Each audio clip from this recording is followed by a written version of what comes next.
Minimum əmək haqqı artımından sonra bir sıra müavinət və təqaüdlərdə artımlar qeydə alınmaqdadır. Belə ki, bu ildən artımların reallaşdığı təqaüdlərdən biri də peşə hazırlığına cəlb olunmuş şəxslərə ödənilən vəsaitlərdir. Yenavaz.com xəbər verir ki, bunu Milli Məclisin İqtisadi Siyasət, Sənaye və Sahibkarlıq Komitəsinin üzvü, iqtisadçı deputat Vüqar Bayramov öz sosial şəbəkə hesabında yazıb. O bildirib ki, məşğulluq haqqında qanuna əsasən Azərbaycanda peşə hazırlığına cəlb olunmuş şəxslərə minimum əmək haqqının 50% məbləğində təqaüd verilir.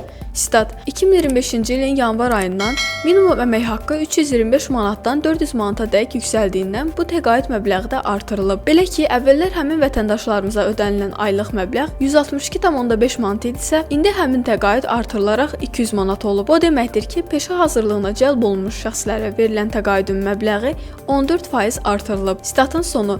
Deputat qeyd edib ki, digər bir sıra təqaüdlərdə artımlarla bağlı təkliflər hazırda Nazirlər Kabineti tərəfindən hazırlanır. Stat: təkliflərin bu ayın ikinci yarısından dövlət başçısına təqdim edilməsi gözlənilir. Bu deməkdir ki, yaxın zamanlarda bir sıra digər müavinət və təqaüdlərdə də artımlar olacaq. Statın sonu.